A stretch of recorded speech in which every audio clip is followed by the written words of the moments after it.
Hi, this is Jesse with Rare Toy. Today we're going to be doing a how-to for your Mishimoto front mount intercooler bracket. Alright, first step we're going to have to do is take off the front bumper. Now this is really easy for those of you that haven't done this before. The top bolt is going to be an 8mm, and then you're going to have 3 body clips that are Phillips heads.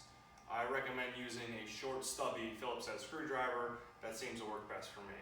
Underneath, you're going to have your splash guard with a bunch of 8 or 10mm bolts. Mine have been off for a while, ever since I got the base on our front grill insert and the front lip.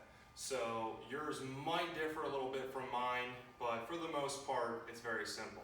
Now after you get all those bolts and clips off, the next thing you're going to do is pull it off the body, which is extremely easy.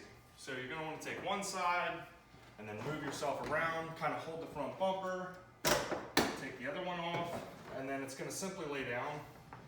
And then you're going to have your fog light harnesses to take off. After that, you can remove the front bumper completely. Okay, so now that we have the front bumper off, I'm going to give you guys some measurements here so you can make your own.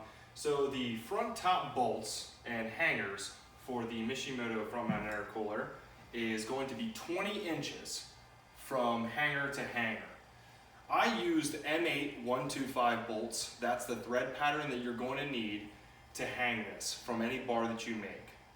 Now down below, the 2 points of reference are actually 19 7/8, so they're a little bit closer together than the tops. You're also going to need M8 125s for the bottom as well. For the bottom, I used rubber washers and secured the splash guard underneath of the intercooler. Now when you do install this intercooler, you're going to need to trim the bottom of the splash guard. There's going to be bits of plastic that kind of raise up about 1 inch to 2 inches, and you can simply take them off with a Dremel tool. For the top, I made my own custom mount from Unistrut, which they use for racking and things like that. Now all I did was make 20-inch measurements. I drilled through with a drill press. You can do it with a common power drill. And I put bushings on the inside of the strut. Now this was cut just from normal conduit, and I cut them to a measurement of about 1 1/4 inches, and I slid them in right from the front. Now, since I have the Basin-R front grill, I had to cut 45-degree angles at the end of the bar measurement, and the bar measurement is 42 inches. If you don't cut these angles, they're going to end up pushing out the grill inserts if you happen to use those in your grill insert for your Basin-R front grill. Now the other thing I need to add for the front mount intercooler is this is a 3-inch tube that comes out of here. So you're going to need to get a 3-inch to 2.5 inch if you use the most popular CX Racing front mount kit that everyone seems to be using. So you're going to need to get a 3 to 2.5 inch reducer. I used elbows. That seemed to be the easiest to use for this setup. The other measurement you'll need is the center point for the bracket, and the center point for the bracket measured in at 20 1/4 inches. So you'll need to make that and then buy a small L bracket, once again, that you can find at any Home Depot or Lowe's.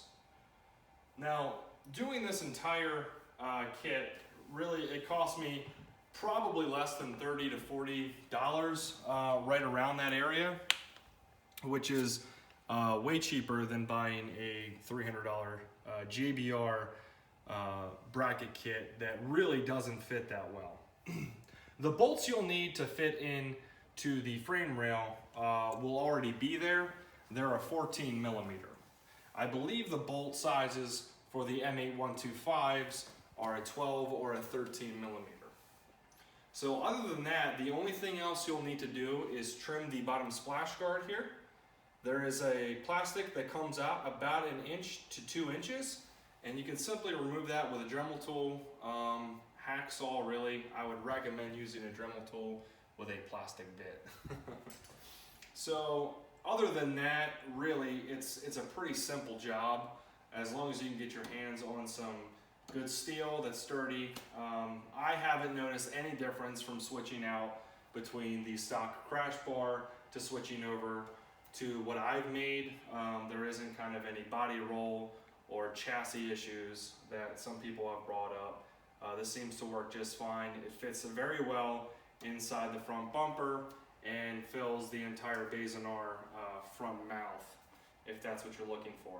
The only thing you'll have to do really is I believe that's the intake temp, or not, the outside air temp sensor, which I just zip tied up here to the radiator support. Really, other than that, everybody, it's a pretty simple job. Just take your time. I painted mine just to match the color of the car, but it's something everyone really can do for a really cheap price. So thanks for coming in. Next thing we'll be going over for my next how-to video is a port and polish job for a Mazdaspeed.